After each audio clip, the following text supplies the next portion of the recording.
నమస్తే, welcome to trending now. Section 22A Revanth భూదందాకు ఇదొక సాకు. భూములు అమ్మడం కొనడం నిషేధించిన ఓ చేదు నిజం. అప్పు చేసి మరీ వ్యవసాయ భూములను కొన్న వారికి ఇది ఒక ఆశనిపాతం. లక్షల్లో డబ్బులు చెల్లించి వ్యవసాయేతర భూముల కిందకు మార్చిన వారికి ఇదొక శరాఘాతం. డిటిసిపి లేఅవుట్లను ఏర్పాటు చేసి ఇక అమ్ముదామనే సరికి వాటిని నిషేధిత జాబితాలో చేర్చడంతో జనం ఆగమాగమవుతున్నారు. ఇది ఏ ఒక్క జిల్లాకో పరిమితం కాలేదు. తెలంగాణ అంతటా ఇదే పరిస్థితి. అన్ని జిల్లాల్లోని వ్యవసాయేతర భూముల కింద రిజిస్ట్రేషన్లు కాకుండా అధికారులు 22A జాబితాలో చేర్చారు. ఒకే సర్వే నెంబర్లో నాలా కన్వర్షన్ పూర్తి అయ్యి లేఅవుట్లు కావడంతో పాటు వ్యవసాయ భూములు కూడా ఉండడంతో కేవలం వాటినే నిషేధిత జాబితాలో చేర్చాలి. కానీ మొత్తం సర్వే సంబలను నిషేధిత జాబితాలో చేర్చడంతో బాధితులు గగ్గోలు పెడుతున్నారు. ఇంతకీ అసలు ఏం జరుగుతుంది? సెక్షన్ 22 లెక్కేంటి? సర్కారు తిక్కేంటి?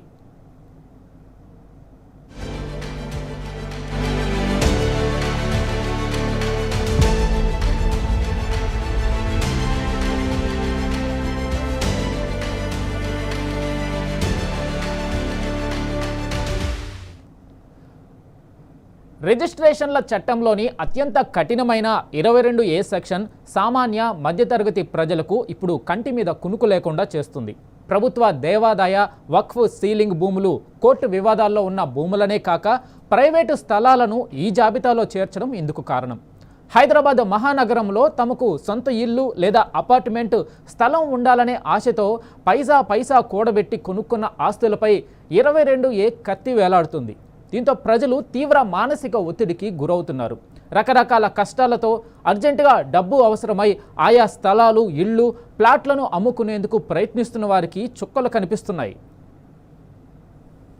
మరో భారీ భూదందాకు తెరలేపిన కాంగ్రెస్ ప్రభుత్వం ప్రైవేటు స్థలాలను సెక్షన్ 22Aలో చేరుస్తూ నిర్ణయం. భూములు అమ్మటం, కొనటం ఇక మరింత కఠినం. ప్రొహిబిషన్ కేటగిరీ జాబితాలో చేర్చడంతో గందరగోళం. రిజిస్ట్రేషన్ చట్టం 1908లోని సెక్షన్ 22A కింద వేల ఎకరాలకు ఎసరు. లక్షలు పెట్టి కొనుగోలు చేసిన ఆ ఆస్తిని అమ్ముకునే అవకాశం లేకుండా పోయింది ఇప్పుడు తెలంగాణ రాష్ట్రంలో. అది తమదేనని నిరూపించుకోవాలంటే కలెక్టరేట్లోని అర్బన్ ల్యాండ్ సీలింగ్ లో లేదా తహసీల్దార్ ఆఫీసుల నుంచి NOC తప్పకుండా తీసుకురావాలంటూ రిజిస్ట్రేషన్ అధికారులు సూచిస్తుండటంతో జనం హడలిపోతున్నారు.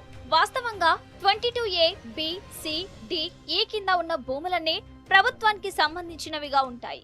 ఇందులో అసైన్డ్ రాష్ట్ర, కేంద్ర ప్రభుత్వాలకు చెందిన భూములు, ఎండోమెంట్, వక్ఫ్, agriculture ceiling, urban ceiling, court కేసులకు సంబంధించిన భూములు ఉంటాయి. వీటిపై రెవెన్యూ అధికారులకు స్పష్టమైన అవగాహన ఉండాలి. ప్రధానంగా తహసీల్దార్లకు, సర్వేయర్లకు తమ పరిధిలో అసైన్డ్, ఎండోమెంట్ తదితర ప్రభుత్వ భూములు ఎక్కడ ఉన్నాయి, వాటి నక్షా, మ్యాపులు ఏమిటి, అవన్నీ ల్యాండ్ బ్యాంకులో ఉన్నాయా అనే వాటిపై అవగాహన ఉండాలి. అలాగే ప్రభుత్వ భూముల పక్కన ఉన్న ప్రైవేటు పట్టా భూములేమిటి, అందులో ఏమైనా నిషేధిత జాబితాలో కలుస్తున్నాయా తెలుసుకొని ప్రభుత్వానికి సమగ్రమైన సమాచారం అందించాలి. అయితే కొన్ని నెలల క్రితం చేసిన భూ రికార్డుల సవరణలో కొంతమంది అధికారులు క్షేత్రస్థాయిలో చేసిన సర్వేలో ఇష్టరాజ్యంగా వ్యవహరించినట్లు తెలిసిందే.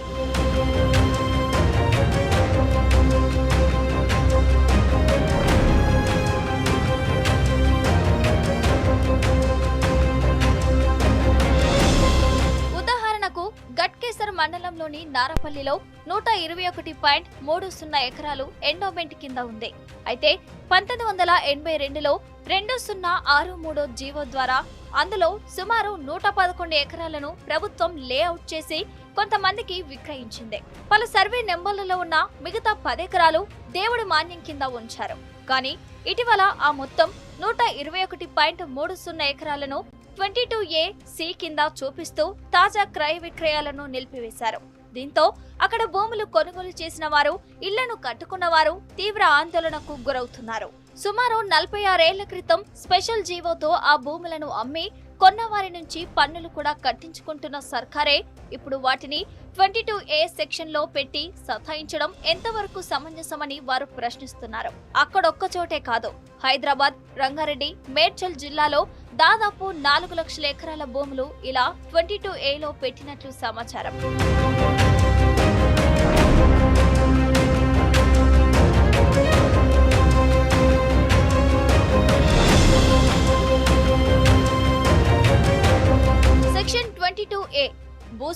శాపమా లేక భూదందాలకు కవచమా? ఒకే సర్వే నెంబరులో ఉన్న మొత్తం భూమిని 22A పెట్టడం చట్టబద్ధమేనా? నాలా కన్వర్షన్ పూర్తి చేసిన భూములకు కూడా ఇదే నిబంధన వర్తిస్తుందా? డిటిసిపి అనుమతులు ఇచ్చిన తర్వాత ప్రభుత్వం వెనక్కి తగ్గే హక్కుందా? ఇప్పటికే బ్యాంకు రుణాలు తీసుకొని అభివృద్ధి చేసిన వారి పరిస్థితి ఏంటి? ఈ నిర్ణయం వల్ల భూముల విలువ పడిపోతే బాధ్యత ఎవరిది? పెట్టుబడిదారుల నష్టాన్ని ప్రభుత్వం భర్తీ చేస్తుందా? అనుమతి ఇచ్చేది ప్రభుత్వం, అమ్మనివ్వనిది కూడా ప్రభుత్వమేనా? 22A నిజంగా అక్రమాలకు అడ్డుకట్ట లేక చట్టబద్ధ యజమానులకు చెక్ పోస్టా? భూమిని నిషేధిత జాబితాలో చేర్చడం ఒక ఫైల్ పై సంతకం మాత్రమే కావచ్చు, కానీ ఆ ఒక్క సంతకం వెనుక ఒక రైతు జీవితకాల పొదుపు ఉంటుంది, ఒక కుటుంబం భవిష్యత్తు ఉంటుంది, ఒక పెట్టుబడిదారుడి ఆశలు ఉంటాయి. అందుకే ఈ ప్రశ్నలు. 22A నిజంగా అక్రమాలపై ఆయుధమా లేక అమలులో లోపాల వల్ల అమాయకులపై పడుతున్న భారమా? సమాధానం చెప్పాల్సింది ప్రభుత్వం, ఎదురు చూస్తోంది ప్రజలు.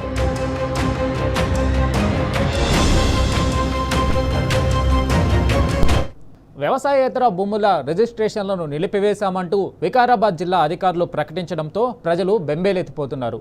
పెళ్లిళ్లు, అత్యవసరాలకు ప్లాట్లను అమ్మాలనుకునే వారి నెత్తిన పిడుగు పడ్డట్టయింది.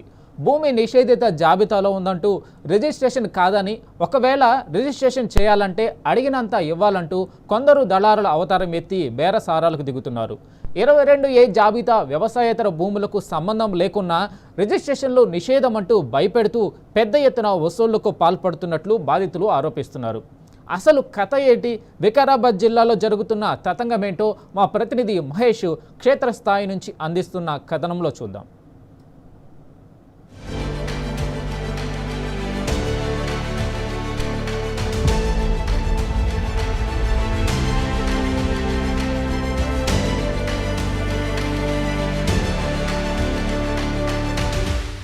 వికారాబాద్ జిల్లాలో డిటిసిపి లేఅవుట్లను, ప్లాట్లను ప్రభుత్వం నిషేధిత జాబితాలో చేర్చింది.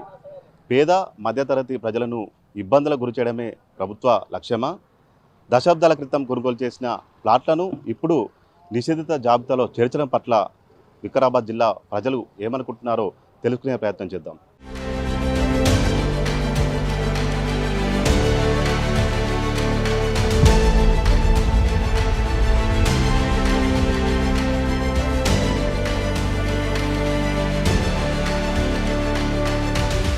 ప్రస్తుతం మనం వికారాబాద్ జిల్లాలోని ఎల్లమ్మ తోటలోని 254, 255 సర్వే నెంబర్ వద్ద ఉన్నాం. ఇక్కడ విజువల్స్ చూడవచ్చు. ఈ వెంచర్లు కొత్తగా వేశారు, ఇక్కడ ఫ్లాట్లు కూడా వేసిన పరిస్థితి కనిపిస్తూ ఉంది. కానీ తాజాగా కాంగ్రెస్ సర్కార్ ఇవన్నిటి కూడా నిషేధిత జాబితాలో చేర్చిన పరిస్థితి కనిపిస్తోంది. వీరంతా కూడా ఇటు బాధితులు నిన్న కలెక్టర్ కూడా కలిసి ఇటు వినతి పత్రం కూడా సమర్పించారు. కానీ వారంతా కూడా ఆందోళన వ్యక్తం చేస్తున్న పరిస్థితి కనిపిస్తూ ఉంది. దశాబ్దాల తరబడి ఇటు అప్పులు చేసి మరీ కొనుగోలు చేశాము, ఇప్పుడు ప్లాట్లు వేసుకున్నాం, ఇక్కడ వెంచర్లు వేశాం. కానీ తీరా ఇప్పుడు కాంగ్రెస్ ప్రభుత్వము దీన్ని నిషేధిత జాబితాలో చేర్చడంపై వారంతా ఆవేదన వ్యక్తం చేస్తున్న పరిస్థితి కనిపిస్తుంది. ప్రస్తుతం మనతో పాటు బాధితులను 249, 250 సర్వే నెంబర్లో కూడా కొన్నాము.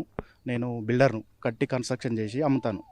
అయితే నేను రీసెంట్గా 15 days 20 days కింద అమ్మాను, హౌస్ అమ్మాను. అయితే ఏమైందంటే సబ్ రిజిస్ట్రార్ దగ్గరికి పోతే ఫస్ట్ డాక్యుమెంటరీ దగ్గరికి పోతాం. ఏది చాలాన్ కట్టండి, ఇట్లా మాది హౌస్ ఉంది, రిజిస్ట్రేషన్ చేయాలంటే రిజిస్ట్రేషన్ అయితే లేవు, 249, 250 సర్వే నెంబర్ ఉంది కదా, అందులో పిఓబిలో పడ్డది అని చెప్పారు. అయితే సబ్ రిజిస్ట్రార్ దగ్గరికి పోయాను. పోతే ఏమన్నాడంటే మీది పిఓబిలో పడ్డది, రిజిస్ట్రేషన్ కావు, కలెక్టర్ దగ్గరికి వెళ్ళండి అని అన్నాడు. నేను కలెక్టర్ దగ్గరికి వెళ్ళాను. కలెక్టర్ దగ్గరికి వెళ్తే మీరు పానీలు చూపించండి అంటే పానీలు చూపించాను. పానీలు చూపించిన తర్వాత మళ్ళీ కాస్ట్రా పాని అడిగింది. 1953, 54 నుంచి కూడా పానీలు తీసుకొచ్చాను. ఎక్కడ కాస్ట్రా పాని, ఎక్కడ ఎంఆర్ఓ ఆఫీస్ కాడ కూడా లెటర్ రాసి వాళ్ళకు గుట్టి ఇచ్చాం. ఏమంటే మా సర్వే నెంబర్లు ఇట్లా పడ్డాయి, మాది పిఓబిలోకించి తీసేయండి. ఇది ఒక 15 days, నేను ఆల్రెడీ 2 months కిందనే హౌస్ అమ్మినాము. వాళ్ళు లోన్ ప్రాసెస్ వెళ్ళి కొంచెం లేట్ అయ్యి ఒక 5 daysలో ముందు అయింటే నాది అయిపోతుండే. 5 daysలోనే పడిపోయింది. ఇక నేను బయటకించి అప్పులు తెచ్చుకున్నాను, బాగానే అమ్మాను, హౌస్ అమ్మాను. ఇక ఇట్లా తిప్పలవుతుందని అయితే పిఓబిలో పడిపోయింది. ఇప్పుడు వికారాబాద్ జిల్లా వ్యాప్తంగా కూడా తాజాగా ఇవన్నీ పిఓబిలో పడ్డట్టు తెలుస్తూ ఉంది. ప్రభుత్వాన్ని ఏం డిమాండ్ చేస్తారు? ఏ ప్రభుత్వం అన్నా ఉండండి, ఫస్ట్ కావాల్సింది ప్రజలకి న్యాయం. ఎందుకంటే ఇప్పుడు ఒకరు పెళ్ళి ఉంటుంది, ప్లాట్ అమ్ముకోవాలనుకుంటారు, వాళ్ళు ఏం చేయాలి? డేట్ పెట్టుకుంటారు, పెన్లు ఫిక్స్ డేట్ పెట్టుకుంటారు, ప్లాట్ అమ్మాలి, అమ్ముడు పోదు. ఎంత ఇబ్బంది పెడతారు ఇల్లు అసలు. మాది కూడా ఇప్పుడు ఇల్లు కూడా అయితలేదు, మాకు కూడా ఇబ్బంది ఏముంది. ఇప్పుడు నేను నిన్న కూడా కలెక్టర్ దగ్గరికి పోయినాం, అందరము రాసిచ్చాము. ఎంఆర్ఓ దగ్గరికి పోతే ఆయన చెక్ చేసి నాది సర్వే నెంబర్, నేను పర్సనల్గా పోయినాను, ఫస్ట్ 249 250 సర్వే నెంబర్ రాసి వాళ్ళకు సబ్మిట్ చేశాను. ఎంఆర్ఓ గారి దగ్గర పోయి కూర్చుంటే ఏమన్నాడంటే, మీది లేఅవుట్ కాపీ, ప్రొసీడింగ్, నాలా కన్వెన్షన్ ఇవన్నీ అడిగితే నేను అన్నీ సబ్మిట్ చేశాను. సబ్మిట్ చేస్తే 2 డేస్లో కలెక్టర్కి పంపుతామన్నారు. కలెక్టర్ పంపారు, పోయాను. అడుగుట పోతే సెక్షన్లకు పోతే ఇది పెద్ద ఎత్తున ఉంది, నీ ప్లాట్ వరకు తీసేయాలంటే, లేదు సార్ మాకు 249 250 దాని మీద వచ్చింది, నా ప్లాట్ మీద రాలేదు, వెంచర్ సర్వే నెంబర్ మీద వచ్చింది, అది తీసేయండి తప్పితే నాకు చాలా ఇబ్బంది ఉంది, అది తీసేయండి అని చెప్పాను. సరే సార్కి చెప్తామని చెప్పారు. మనతో పాటు ఇంకొంతమంది ఉన్నారు, వాడిని అడుగు. చెప్పండి, మీ ప్రాబ్లం ఎట్లా ఉంది? ప్రభుత్వం కలెక్టర్ కలిశారు కదా, ఏమంటున్నారు వాళ్ళు? నిన్న మాజీ ఎమ్మెల్యే గారు డాక్టర్ మెత్కానందన్న గారి యొక్క ఆధ్వర్యంలో లోకల్, ఇది 15 రోజుల క్రితం జరిగిన ఇష్యూ, జరిగినాక లోకల్ బిల్డర్స్, రియల్ ఎస్టేటర్స్ మరియు సామాన్య ప్రజలు, వికారాబాద్ అనేది చాలా సామాన్య ప్రజలు ఉండే నివాస ప్రాంతము. ఎందుకంటే ఇక్కడ డిస్టిక్ హెడ్ క్వార్టర్ కాబట్టి మధ్యతరగతి ప్రజలు, ఎందుకంటే టీచర్లు, కానిస్టేబుల్స్, చిన్న చిన్న ఎంప్లాయీస్, వాళ్ళే ఎక్కువ ఇన్స్టాల్మెంట్లలో ప్లాట్లు కొనడము ఇవన్నీ వాళ్ళే ఎక్కువ చేసినారు. పెద్ద మొత్తంలో వాళ్ళే ఉన్నారు కాబట్టి వాళ్ళందరూ ఇట్లా గవర్నమెంట్ ఇట్లా అయ్యింది, ఈ ప్రాబ్లం జరిగిందని మన డాక్టర్ మెత్కానందన్న దగ్గరికి వచ్చి వాళ్ళు విన్నవించడం జరిగింది. కాబట్టి నిన్న పెద్ద ఎత్తున ఒక 200 మంది ప్రజలతోటి వీళ్ళందరూ వెంచర్ వాళ్ళ యాజమాన్యం వీళ్ళందరూ కలిసి కలెక్టరేట్కి వెళ్ళి ఒక మెమొరాండం ఇవ్వడం జరిగింది, వారికి మొత్తం విన్నవించడం జరిగింది. మేము ఏం కోరుతున్నామంటే, మావి కూడా అన్ని ప్లాట్లు ఇక్కడనే ఉన్నాయి, ఇబ్బందులు ఉన్నాయి, ఏదన్నా చేయాలన్నా, అమ్ముకోవాలన్నా, పెళ్ళి ఏదన్నా ఒకటి చేయాలన్నా, ఒక కార్యక్రమం ఏం చేయాలన్నా సామాన్య ప్రజలు ఒక ప్లాటో ఏదో అమ్ముకొని చేస్తారు, చాలా ఇబ్బందులు ఉన్నాయి. దీన్ని తొందరగా ఇవన్నీ గతంలో దీన్ని ట్యాక్సులు కట్టుకున్నారు, రిజిస్ట్రేషన్ డ్యూటీ, స్టాంప్ డ్యూటీ అన్నీ సక్రమంగా దీని నుంచి అన్నీ గవర్నమెంట్ తీసుకొని వీళ్ళకు పర్మిషన్ ఇచ్చింది, ఇండ్లు కట్టుకున్నారు, నివాస ప్రాంతాలైనవి. ఇప్పుడు వచ్చి మళ్ళీ ఇట్లా పడ్డది, నిషేధిత దాంట్లో పడ్డదంటే ఈ ప్రజలు, ఇది నాకు తెలిసి ఇదంతా ఒక పెద్ద ఎత్తున గుడుపుటాన్ని రాష్ట్ర మొత్తంలో జరిగి ఇదేదో కలెక్షన్కే అవసరమని మేము అభిప్రాయపడుతున్నాం. కాబట్టి దీన్ని గవర్నమెంట్ పెద్దలు, అధికారులు అందరూ దీన్ని తొందరగా పరిష్కరించి సామాన్య ప్రజలకు న్యాయం చేయాలని కోరుకుంటున్నాం. ప్రధానంగా కాంగ్రెస్ ప్రభుత్వం అధికారంలో వచ్చినప్పటి నుంచి కూడా భూదందాకు తెరలేపినట్టు తెలుస్తా ఉంది. ఎక్కడ చూసినా కానీ ఇదే సమస్యలు కనిపిస్తూ ఉంది. తాజాగా 22A పేరుతో ఈ నిషేధిత జాబితాలో చేర్చడం ఎట్లా చూడాలి? ప్రస్తుతానికి కాంగ్రెస్ గవర్నమెంట్ అధికారంలోకి వచ్చి 3 ఏళ్ళు అవుతున్నది. ఇచ్చిన హామీలన్నీ పక్కకు పెట్టి ఓన్లీ భూముల మీద మాత్రం వాళ్ళు కన్నబడ్డది. దానికి ఉదాహరణ మనం రేవంత్ రెడ్డి గారు ఏదైతే చేస్తున్నటువంటి స్మార్ట్ సిటీ కావచ్చు, ఇవన్నీ ఫ్యూచర్ సిటీ అని ఇవన్నీ చేస్తున్నాడు, దాన్ని బట్టి కింది స్థాయి నాయకులందరూ కూడా అట్లనే తయారైన పరిస్థితి కనిపిస్తూ ఉంది. వికారాబాద్లో ఈ ఇష్యూ మాత్రము ఈరోజు వికారాబాద్లో గత 43 సంవత్సరాల నుంచి ఉన్నటువంటి వెంచర్ అంటేనే మున్సిపల్ లేఅవుట్, హెచ్ఎండిఏ అన్ని సర్వేలు అన్ని ఎంక్వైరీ చేసినాక పర్మిషన్ ఇస్తే వాడు వెంచర్ స్టార్ట్ చేస్తాడు. ఆ వెంచర్లో జనాలు లీగల్గా కొంటారు, రిజిస్ట్రేషన్ అవుతుంది, వాడు రకరకాల అప్పుల కోసం కట్టుకుంటాడు, అమ్ముకుంటాడు, ఏదైనా జరుగుతుంది. ఇది ప్రాసెస్. ఎప్పుడో 43 సంవత్సరాల కింద కట్టిన ఎన్జిఓ కాలేజ్ కావచ్చు, తర్వాత మన అనంతగిరి పోయేటటువంటి వెంచర్లు కావచ్చు, తర్వాత అదేవిధంగా ఎల్లమ్మ తోటలు కావచ్చు, విద్యానగర్లు కావచ్చు, మొత్తం వికారాబాద్ చుట్టుముట్టు దాదాపు మేఘన టౌన్షిప్ లాంటి ఇవి ఆల్రెడీ ఇండ్లు అయ్యి జనాలు నివసిస్తూ అమ్మి సెల్డీడ్ కూడా, డబుల్ సెల్డీడ్ కూడా అయినటువంటివి ఉన్నాయి. ఇవి ఈరోజు సడన్ అని చెప్పేసి నిషేధ పిఓబిలో పడ్డదంటే జనాలు అంతా ఇప్పుడు మరొమని మొత్తుకుంటున్నారు. అమ్ముకోవాలన్నా, కొత్త ఇల్లు కన్స్ట్రక్షన్ చేసుకోవాలన్నా, పర్మిషన్ కావాలన్నా, ఇవన్నీ వికారాబాద్ ఒక వెంచర్ సమస్య కాదు, మొత్తం టోటల్ 200 సర్వే నెంబర్లు, దాదాపు వెంచర్ ఒక 80 వెంచర్లు ఉంటే 15 వెంచర్ల దాకా ఇప్పుడు ప్రొవిడేలో పడ్డట్టు మన దృష్టికి వస్తున్నది. ఎందుకు దీనికి అంతా ఆల్రెడీ కట్టుకొని పర్మిషన్లు ఉన్న ప్రాబ్లం అంటే ఏంటి దీని వెనకాల అంటే ఏమైనా కమిషన్ల కోసం కానీ, ఏదైనా బ్లాక్మెయిల్ చేసి ఏదైనా ఇట్లా డబ్బులు చేతులు తడపాలనే ఉద్దేశంతో జరుగుతుందా, లేకపోతే ప్రజలను తిప్పలు పెట్టాలి, వికారాబాద్ ప్రజలను ఇబ్బందులకు గురి చేయాలి, వాళ్ళ యొక్క మానసిక శోభ చేయాలని చెప్పేసి ప్రభుత్వం చేస్తున్నదా? ఇక్కడ ఉన్నటువంటి వాళ్ళు, గెలిచినటువంటి వాళ్ళు చెప్పుదామంటే ఇక్కడ స్థానికంగా ఉండరు. వాళ్ళు ఎవరికి చెప్పుకోవాలి? అధికారులకు పోయి చెప్పుకుంటున్నారు. అధికారులకు పోయి చెప్పుకుంటే అధికారులు మేము చూస్తాం, చేస్తామని చెప్తా ఉన్నారు. ఇప్పుడు ఎవరి పరిస్థితి ఏముందో తెలియదు. కాబట్టి వాళ్ళ కష్టాలకు వాళ్ళ ప్లాటు వాళ్ళ కష్టాలకు వాళ్ళు అమ్ముకోవాలన్నా కట్టుకోవాలన్నా లోన్ కోవాలన్నా ఇప్పుడు వాళ్ళు ఇబ్బందులు పడుతున్న పరిస్థితిలో ఉన్నది. కాబట్టి ఇది చాలా తీవ్రమైనటువంటి సమస్య. ఇక్కడ ఉన్నటువంటి అధికారులు కానీ స్థానికమైనటువంటి ప్రజాప్రతినిధులు పట్టించుకొని ఈ పిఓబిలను తీసేసేయాలి. దానికి వెంబడే ప్రజలకు క్లారిఫికేషన్ ఇవ్వాలి. లేకపోతే చాలా మంది ఆత్మహత్యలు, చాలా కుటుంబాలు రోడ్ల పాలయ్యేటువంటి అవకాశం ఉంటుంది. కాబట్టి తక్షణమే చేయాలని చెప్పి డిమాండ్ చేస్తాం. ఇక్కడ ఏముందంటే రీసెంట్గా ఇది పిఓబిలో 15 రోజుల నుంచి పడ్డదని రీసెంట్గా స్టాంప్ బెండర్లు కానీ రిజిస్టర్లు కానీ ఇక్కడ ప్లాట్లు కొన్న వాళ్ళు కానీ వికారాబాద్ ఎమ్మెల్యే మాజీ ఎమ్మెల్యే ఆనందన్న దగ్గరికి వచ్చారు. ఈ సమస్యను కలెక్టర్ దృష్టికి తీసుకెళ్ళాలి సార్, మాకు చాలా ఇబ్బందులు ఉన్నాయి, మేము ప్లాట్లు కొనాలన్నా అమ్మాలన్నా మాకు కష్టాల్లో ఉన్నాం. మేము ఇప్పుడు ప్లాట్ సపోజ్ మా ఇంట్లో ఏదైనా పెళ్ళి కానీ ఏదైనా కార్యక్రమం పెట్టుకోవాలనుకున్నా మాకు జీవనాధారం ఆ ప్లాట్ల మీద ఉన్నాయి. భూములు అమ్ముకొని ప్లాట్లు కొనుక్కున్నాం. ఈ ప్లాట్లు కూడా నిషేధించి జాబితాలో పడితే మేము ఎటుపోవాలి? ప్రభుత్వం ఏమో ఇలా చేస్తుంది. ఇది రేవంత్ రెడ్డి సర్కారు మరి డబ్బుల కోసమే చేస్తుందా ఏంది అనేది మాకు అర్థం కావట్లేదు అని మా దగ్గరికి వచ్చి ఆనందన దగ్గరికి వచ్చి వాపోయారు.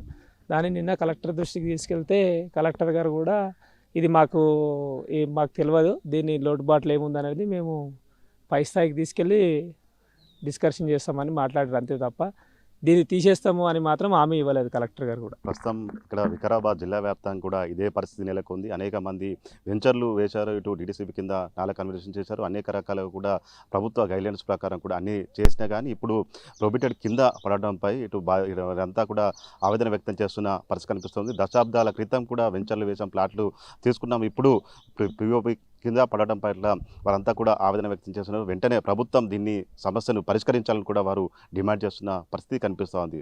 Welcome back. డిటిసిపి అనుమతులిచ్చి మళ్లీ క్రయ విక్రయాలు జరగకుండా నిషేధిత జాబితాలో ఎందుకు చేర్చారని వికారాబాద్ జిల్లా ప్రజలు నిలదీస్తున్నారు. వెంచర్లు చేసిన తర్వాత నిషేధిత జాబితాలో చేర్చడంలో ఏమైనా అర్థం ఉందా అని మండిపడ్డారు. జిల్లా కేంద్రంలోని పలు లేఅవుట్లు నిషేధిత జాబితాలో చేర్చడంపై బాధితులతో కలిసి వికారాబాద్ మాజీ ఎమ్మెల్యే డాక్టర్ మెతుకు ఆనంద్ కలెక్టర్ దీపక్ తివారీకి వినతి పత్రం అందజేశారు. 10 ఎకరాల భూమిలో 2 ఎకరాలు ప్రొహిబిటెడ్లో ఉంటే మిగిలిన భూమిని కూడా నిషేధిత జాబితాలో పెట్టేసి రిజిస్ట్రేషన్లు చేయడం లేదని మండిపడ్డారు. వాళ్ళ రియాక్షన్ ఏంటో చూద్దాం.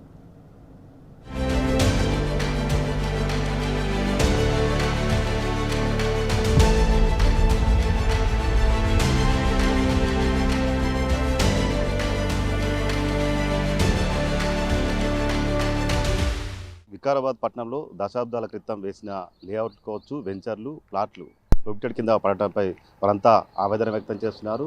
ఈ విషయంపై కలెక్టర్ని కలిసి వారికి సంబంధించి తమ ప్లాట్లు కావచ్చు, ఇటు లేఅవుట్లకు సంబంధించి నిషేధిత జాబితా నుంచి తొలగించాలని కూడా వారు వినతి పత్రం ఇచ్చిన పరిస్థితి కనిపిస్తూ ఉంది. దీనికి సంబంధించి మనతో మాట్లాడేందుకు అటు పట్టణ కౌన్సిలర్ అనంతరెడ్డి ఉన్నారు, వారిని అడిగి మరిన్ని విషయాలు తెలుసుకుందాం. మనం చెప్పిన ప్రధానంగా నిన్న కలెక్టర్ని కూడా ఇటు భూ బాధితులందరినీ తీసుకొని కూడా మీరు వారిని కలిశారు. ఏమి వినతి పత్రం ఇచ్చారు, ఏమంటున్నారు కలెక్టర్? అంటే గత 50 సంవత్సరాల కింద ఏదైతే డిటిసిపి లేఅవుట్ చేసిర్రో ఆ డిటిసిపి లేఅవుట్లను కూడా ఇక్కడ ఎన్జిఓస్ కాలనీ కానీ ఇప్పుడు మనం ప్రజెంట్ నిలబడ్డ సాయినగర్ కాలనీ కానీ ఇది 18 ఇయర్స్ అవుతుంది. 18 ఇయర్స్లో ఇది అంతా కూడా మేమే చేసినాము. ఆ రోజు అన్నీ కూడా అప్రూవల్ కరెక్ట్గా డిటిసిపి అంటే నామ్స్ ఏముంటాయి, గవర్నమెంట్ అన్ని అప్రూవల్ పర్మిషన్ ఇచ్చిన తర్వాతనే డిటిసిపికి వెళ్తారు. ఇక్కడ అందరూ కూడా ఎంప్లాయీస్ ఉన్నారు, సామాన్య పబ్లిక్ ఉన్నది. ఇప్పుడు నిన్న మొన్నటి నుంచి కూడా అందరికి ఎవరికి తెలియదు పబ్లిక్లో. నిన్న మొన్న ఒకరు ఇల్లు కట్టుకొని పర్మిషన్ కానీ రిజిస్ట్రేషన్కి పోతే ప్రొవిడెట్లో పడ్డది అని అంటున్నారు. ప్రొవిడెట్లో పడితే మేము ఎంఆర్ఓ గారిని కూడా నేను స్వయంగా అడిగినాను. ఎంఆర్ఓ గారు ఇది ఏంది ఏం కథ అంటే అది ఏం తెలియదు సార్, ఇంకా ఏమైంది అది అసలు మీరు ఏ లెవెల్లో ఎంక్వైరీ చేసి ప్రొవిడెట్లో వేసిండ్రు. గవర్నమెంట్ ల్యాండ్ ఉండేనా వెనకడికి ఏమన్నా 55 కాస్లపాని నుంచి కూడా అంత పట్టదారులు ఉన్నారు. 54, 55 రికార్డులో కూడా చూస్తే పట్టదారులే ఉన్నారు. మనకు రికార్డు వచ్చిందే 54, 55 చెస్తాల పానీల నుంచి కూడా. నిన్న కలెక్టర్ గారు కూడా మా మాజీ ఎమ్మెల్యే డాక్టర్ మెతుకు ఆనంద్ గారి ఆధ్వర్యంలో ఒక 100 మందితోని పోయి ఒక మెమరాండం ఇచ్చినాం. కలెక్టర్ గారు కూడా సానుకూలంగానే స్పందించిండు. ఒక 2-3 రోజులల్లో దీన్ని పరిష్కారం చేస్తాను, ఖచ్చితంగా ఏమైంది అనేది కింది స్థాయి నుంచి ఎంక్వైరీ చేసి దాన్ని అన్నీ కూడా పరిష్కారం చేయనీకనే నేనంతా కూడా చూస్తానన్నారు. ఇంకోటి బిల్డర్లు కానీ చిన్న చిన్న ఇండ్లు కానీ లోన్కి పోతే మాత్రం చాలా ఇబ్బంది అవుతున్నారు. నిన్న ఒక ఆయన వచ్చి ఉన్నాడు, మా ఆనంద్ సార్ గారిని కూడా అడుగుతారు, సార్ నన్ను పెళ్లి పెట్టుకున్నా ప్లాట్ అమ్ముకుంటే రిజిస్ట్రేషన్ చేస్తలేరు అంటున్నారు. మేము ఇమీడియట్లీ కూడా సబ్ రిజిస్ట్రార్కు డైరెక్షన్స్ ఇస్తారా మరి ఏం చేస్తారా అనేది మీరు రిజిస్ట్రేషన్ చేయలాగా చూడాలని కలెక్టర్ గారికి చెప్పినాం. కలెక్టర్ గారు కూడా సానుకూలంగా స్పందించిండు. లేకపోతే పెద్ద ఎత్తున కూడా అందరు ఇప్పుడు పబ్లిక్ తెలియదు, ఎవరికైనా లోన్ అవసరం ఉంది, ఇల్లు సేల్ చేసుకుందాం అంటేనే నిన్న మొన్న తెలుసు. ఇప్పుడు తెలిసిన పబ్లిక్ అందరు కూడా అరే మా ఇల్లు ప్రొబిటెట్లో పడ్డదంట, మా ఇల్లు గవర్నమెంట్లో పడ్డదంట, ఇవన్నీ పబ్లిక్ అంతా భయాందోళనలో ఉన్నారు. కాబట్టి ఆ పబ్లిక్ను భయాందోళన చేయకుండా ఖచ్చితంగా గవర్నమెంట్ కూడా ఇది ఇమీడియట్లీగా స్పందించి ప్రొబిటెడ్ ల్యాండ్లకి డీటీసీపీ ఏదైతే అప్రూవల్స్ అన్నీ ఉన్నాయో ఇక్కడ ఇది ఒక్కటే కాదు, కమలానగర్ కానీ, సాకేత్ నగర్ కానీ, మణికంఠ నగర్ కానీ, ఇప్పుడు ప్రజెంట్ కలెక్టరేట్ కూడా ఉన్నదల్లా 250 సర్వే నెంబర్ కలెక్టరేట్ కూడా ప్రొబిటెట్లో ఉంది. నువ్వు గవర్నమెంట్ ల్యాండ్ ఉంటే ప్రొబిటెట్లో ఉందంటే ఒక ప్రాబ్లం తెలియదు. గవర్నమెంట్ ల్యాండ్ అని ప్రొబిటెడ్లో వేస్తారా, దేంట్లో వేస్తారా, దాని రీజన్ పెట్టాలి. కనీసం మేము రీజన్ చెప్పాలి, అరే ఇది ప్రాబ్లం ఉంది, ఇది రీజన్ పడ్డది అంటే దానికి సొల్యూషన్ ఏమైనా చూస్తాం కదా. దాన్ని ఏమైనా పబ్లిక్ ప్రాబ్లమా లేకుంటే ల్యాండ్ ప్రాబ్లం ఉండేనా, ఇవన్నీ కూడా ఏం చెప్పకుండా వాళ్ళు మరి ఏ ఆఫీసర్లు ఎట్లా చేశారు అనేది కూడా ఎవరికి అర్థం కాని పరిస్థితి ఉంది. కలెక్టర్ గారికి అయితే క్లియర్గా చెప్పిండు కలెక్టర్ గారు, ఒక వారం రోజుల లోపల 1 వీక్లో అందరిని కింది స్థాయితోని సిబ్బందితో సమీక్ష చేసి దాన్ని పరిష్కారం చేసి గవర్నమెంట్ లెవెల్లో కూడా చేస్తానని చెప్పడం జరిగింది. దశాబ్దాల క్రితం కొనుగోలు చేసిన ప్లాట్లకు సైతం కూడా ప్రొబిట్లో పడడం, దీని వెనుక ఎలాంటి ఉద్దేశం ఉండొచ్చు? అది ఏ ఉద్దేశం అనేది ఎవరికి అర్థం కాని ఆఫీసర్లు కూడా వాళ్ళ దగ్గర సమాధానం లేదు. చెప్తే అడిగితే సమాధానం అనేది వాళ్ళు లేదు. ఏదైనా సమాధానం చెప్తే దానికి రీజన్ అనేది ఎవరైనా మనం చెప్పగలుగుతాం తప్ప వాళ్ళు ఏం సమాధానం చెప్పని పరిస్థితిలో ఉన్నాం. సో ఇప్పుడు లేఅవుట్లకు సంబంధించి కావచ్చు, వీళ్ళు వెంచర్ యజమానులు ఏమంటున్నారు వాళ్ళంతా? వెంచర్ యజమానులంతా కూడా మేము కొన్నాయి పట్ట ల్యాండ్లు కొన్నాం, పట్ట ల్యాండ్లు కొని చేసినాం. ప్లాట్లు ఏదైతే కొన్నారో ఆ ప్లాట్ ఓనర్స్ అంతా కూడా యజమాని దగ్గరకే పోతారు. యజమానినే పోయి అయ్యా నువ్వు ఏం ప్లాట్లు చేసినావు, ఇది ఎందుకు ప్రొబిటెట్లో పడ్డది, అది పెద్ద ఎత్తున ఆందోళన చేస్తారు. అది ఇప్పుడు ఎవరికి తెలియదు కాబట్టి లోపల ఉంది. నిన్న మొన్ననే తెలుసు. అందరు తెలిసినప్పుడు ఎవరైతే ఏ లేఅవుట్ అయితే ఏ యజమాని అయినా కానీ యజమాని దగ్గర డబ్బులు ఇచ్చే కొన్నారు కదా, యజమాని కూడా అవతల ల్యాండ్ ఓనర్ దగ్గర డబ్బులు ఇచ్చే కొన్నారు. నీకు మున్సిపాలిటీ కూడా ఫీజులు కట్టిర్రు, బ్యాంక్ లోన్స్ కూడా వచ్చినాయి బిల్డింగ్లకు, అన్నీ కూడా మార్గేజీలు చేసుకున్నారు, బిల్డింగ్ లోన్స్ ఇచ్చారు, మున్సిపల్ పర్మిషన్ ఇచ్చారు. మరి ప్రొబిటెడ్లో వేయడం అనేది మనకైతే ఇప్పటి వరకు కూడా ఏం సమాధానం లేకుండా ఉంది. నాకు మాజీ ఎమ్మెల్యే మెతుకు అనంతో కలిసి నిన్న మీరు అంతా కూడా బాధితులను కలిసి తీసుకొని కలెక్టర్ను కలిశారు. బాధితులు అందరూ కూడా ఎలా అండగా ఉండబోతున్నారు బీఆర్ఎస్ పార్టీ తరఫున? ఇప్పుడు మాజీ ఎమ్మెల్యే గారు అందరినీ తీసుకుపోలే, మాజీ ఎమ్మెల్యే గారి దగ్గరికి వచ్చి గత 2 రోజుల నుంచి వాళ్ళు వచ్చి సార్ మా ప్రాబ్లమ్స్ ఇట్లా ఉన్నాయి, మేమంతా కూడా కలెక్టర్ దగ్గరికి పోతాము, మాజీ ఎమ్మెల్యే గారిని రమ్మని చెప్తే సరే మాజీ ఎమ్మెల్యే గారితో మా కౌన్సిలర్లు కానీ మా ఉన్న ప్రజెంట్ కౌన్సిలర్లు కానీ అందరం కలిసి వెళ్ళి ఒక మెమరాండం ఇచ్చి క్లియర్గా చెప్పడం జరిగింది. మా మాజీ ఎమ్మెల్యే గారి ఆధ్వర్యంలో బిల్డర్స్ కానీ ప్లాట్ల ఓనర్స్ కానీ సార్ ఇది పరిష్కారం ఎట్లయితుంది, మీరు ఎక్స్ ఎమ్మెల్యే గారు కదా, ఒకసారి వచ్చి కలెక్టర్కు మాకు టైం ఇస్తాడో లేదో మీరు ఒకసారి చెప్తే బాగుంటుంది అనే ఉద్దేశంతో మా మాజీ ఎమ్మెల్యే గారు రావడం జరిగింది. అక్కడ బీఆర్ఎస్ పార్టీ తరఫున వాళ్ళకి ఎట్లా అండగా ఉండబోతున్నారు? ఇప్పుడు ప్రతి ఈ పార్టీలకు అతీతంగా ఏ పార్టీ అయినా ఉండని, మేము బీఆర్ఎస్ పార్టీ ఉండని, కాంగ్రెస్ పార్టీ ఉండని, బీజేపీ పార్టీ ఉండని, మేము ఎక్కడ కూడా వాళ్ళకి అందరికీ అండగా ఉంటాం. ఖచ్చితంగా అది ఇప్పుడు గవర్నమెంట్ ల్యాండ్ ఉంటే గవర్నమెంట్ తీసుకోమని చెప్తున్నాం మనం. కానీ ఇప్పుడు గత 50 ఏళ్ళ నుంచి కూడా చేసిన లేఅవుట్లు ఉన్నాయి. ప్రతి ఎంప్లాయీ కూడా ఇప్పుడు ఉన్న కలెక్టరేట్లో కానీ ప్రతి కలెక్టర్ కానీ ప్రతి ఎంఆర్ఓలో కూడా ఇండ్లు ఉన్నాయి. వాళ్ళవి కూడా ప్రొబిటెడ్లు ఉంటే వాళ్ళు కూడా ఎట్లా తీస్తారు? ఇప్పుడు 10 ప్లాట్లు ఉన్నాయి, 10 ప్లాట్లలో వాళ్ళవి కూడా ఉన్నాయి, వాళ్ళు కూడా అంతా పోతుందా? సర్వే నెంబర్ ఇప్పుడు ఇక్కడ ఉన్నది 67, 68 సర్వే నెంబర్, మనం నిలబడ్డ ప్లేసు 67, 68 సర్వే నెంబర్. ఇది గత 18 సంవత్సరాలు అవుతుంది. టీచర్స్ అంతా కలిపి సిండికేట్ అయి చేసిన లేఅవుట్ ఇది. గత దశాబ్దాల క్రితం కొనుగోలు చేసిన ప్లాట్లు వెంచర్లు కూడా ఇప్పుడు ప్రొబిటెడ్ కింద పడడంపై వికారాబాద్ జిల్లా ప్రజలంతా కూడా ఇటు ఆవేదన వ్యక్తం చేస్తున్న పరిస్థితి కనిపిస్తుంది. అప్పులు చేసి మరి కొనుగోలు చేసిన ఈ ప్లాట్లు వెంచర్లు కూడా ప్రొబిటెడ్ కింద ఎలా పడతాయంటూ కూడా వారు ఆందోళన వ్యక్తం చేస్తున్న పరిస్థితి కనిపిస్తుంది.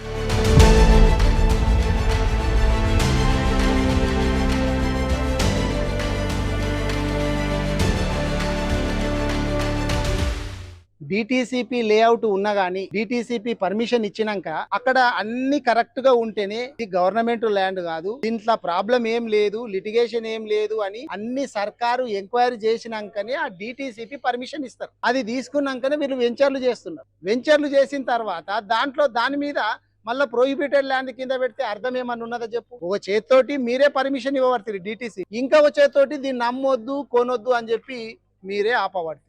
ఇప్పుడు ఒక 10 ఎకరాల ల్యాండ్ ఒకే సర్వే నంబర్లో ఉంటే దాంట్లో ఒక 2 ఎకరాలకు సంబంధించినటువంటిది సర్వే నంబర్ ఒకటే, కానీ బై నంబర్ ఆనో ఏనో ఏదన్నా ఉండి అది ప్రొహిబిటెడ్ ల్యాండ్లో పడితే మొత్తం టోటల్ 10 ఎకరాలకు సంబంధించింది కూడా రిజిస్ట్రేషన్ చేస్తలేరంట. ప్రొహిబిటెడ్లో పడ్డది 2 ఎకరాలే, మిగిలిన 8 ఎకరాలదు ప్రొహిబిటెడ్లో లేదు, బై నంబర్ వేరే ఉంది. కానీ ఈ 10 ఎకరాలకు సంబంధించినటువంటి సర్వే నంబర్ ఒకటే ఉంది కాబట్టి దాన్ని మొత్తం చేయకూడదు అని చెప్పి ఆఫీసర్లు చేస్తలేరంట. గతంలో కొద్ది రోజులు చేసిండ్రంట. నేను ఏంది ఈ విషయం అని చెప్పి నేను సబ్ రిజిస్ట్రార్ గారిని మొన్న అడిగితే ఆయన ఏమంటుండంటే, మేము చేస్తున్నాం సార్, దానికి సంబంధించినటువంటి ఆధారాలన్నీ చూపిస్తే మేము చేస్తున్నామనేమో సబ్ రిజిస్ట్రార్ గారు అంటారు. మేము ఇక్కడ ఉన్నటువంటి మా సోదరులందరినీ ప్లాట్లు అమ్మే వాళ్ళను, కొనే వాళ్ళను, ఈ రియల్ ఎస్టేట్ చేసే వాళ్ళని అడిగితేనేందో గతంలో చేసిన మాట వాస్తవము, కానీ ఇప్పుడు చేస్తలేరు అని చెప్పి వీళ్ళు చెప్తున్నారు. డిటిసిపి లేఅవుట్ ఉన్నటువంటి ఎందుకు ప్రోహిబిటెడ్లో పడింది? కలెక్టర్ సంతకం ఉంది, అడిషనల్ కలెక్టర్ సంతకం ఉంది, ఎంఆర్ఓ సంతకం ఉంది, కింద ఆర్ఐ సంతకం ఉంది. మరి మీరు ఏడ ఎంక్వైరీ చేసిండ్రు? కాబట్టి దీని మీద మళ్ళీ ఒకసారి అంతా సమీక్ష చేయాలని చెప్పి నేను కలెక్టర్ గారికి చెప్పిన. బిడ్డే పెళ్లి పెట్టుకుంటాడు, దాన్ని మార్ట్గేజీ కుదవబెట్టాలా, అప్పు తెచ్చుకోవాలా, లేదా ఒక ప్లాట్ అమ్ముకోవాలా అంటే ఎంత ఇబ్బందికరమైన పరిస్థితి ఉన్నదో కొంచెం ఆలోచన చేయాలి. చాలా మందికి వాళ్ళ ప్లాటు లేకపోతే ఫ్లాటు, ఇల్లు కూడా మాది ఇల్లు అయిపోయింది కదా, మాది 40 ఏళ్ళ క్రితము కాలనీ అయ్యింది, ఇది వెంచర్ అయ్యింది, దీనికి ఏం సమస్య ఉండదు అనుకోకండి. మీకు తెలియదు, చాలా మంది ఇండ్లు కూడా ప్రోహిబిటెడ్ దాని కింద పడ్డాయి, ప్లాట్లు కూడా చాలా మంది వెంచర్లు అయి పడ్డాయి. కాబట్టి మీరు చెక్ చేసుకోండి, దయచేసి చెక్ చేసుకోండి. ఏదన్నా సమస్య ఉంటే మళ్ళా కలెక్టర్ గారితో మాట్లాడదాం. నేను స్పీకర్ గారిని కోరుతున్నా, మీరు దీని మీద రివ్యూ పెట్టండి. మీరు ప్రజా సమస్యలు ఎందుకు పట్టించుకోవడం లేదు? ప్రజలు మిమ్మల్ని గెలిపించింది ప్రజా సమస్యలు తీరుస్తారని కానీ పట్నంలో కూర్చుంటారని కాదు. స్పీకర్ గారు ప్రజలలో తిరగాల. నేను ఎమ్మెల్యేగా ఉన్నప్పుడు ప్రతి గ్రామానికి ప్రతిరోజు పోయి తిరిగేది, ప్రతి కళాశాలకు పోతుంటే, ప్రతి స్కూల్కు పోతుంటే. మీరు ఎందుకు విజిట్ చేస్తలేరు? ఇక్కడ ఉన్నటువంటి ఫండ్స్ అన్ని కొడంగల్కే పోతున్నాయి, ఇక్కడికి వచ్చేటి అని కొడంగల్కే పోతే ఇక్కడ ఉన్నటువంటి స్పీకర్ గారు మరి నియోజకవర్గాన్ని ఎందుకు పట్టించుకోవట్లేదు?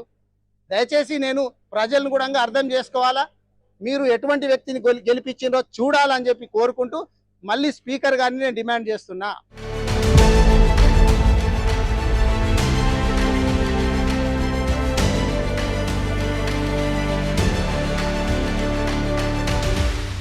డిటిసిపి లేఅవుట్లు తాము కొనుగోలు చేసిన ప్లాట్లను నిషేధిత జాబితా నుంచి తొలగించాలని వికారాబాద్ జిల్లా ప్రజలు రాష్ట్ర ప్రభుత్వాన్ని డిమాండ్ చేస్తున్నారు. దశాబ్దాల క్రితం కొనుగోలు చేసిన ప్లాట్లు సైతం ఇప్పుడు ప్రొహిబిటెడ్ కింద పడడంపై వారు ఆందోళన వ్యక్తం చేస్తున్నారు. అప్పులు చేసి మరి ప్లాట్లు కొనుగోలు చేస్తే ఇప్పుడు 20A కింద చేర్చడం పట్ల ఆవేదన వ్యక్తం చేస్తూ రాష్ట్ర ప్రభుత్వ తీరుపై ఆగ్రహం వ్యక్తం చేస్తున్నారు. వెంటనే తమ సమస్యను పరిష్కరించాలని రాష్ట్ర ప్రభుత్వాన్ని కోరుతున్నారు. కెమెరామెన్ మధుతో మహేష్, టీ న్యూస్, వికారాబాద్ జిల్లా.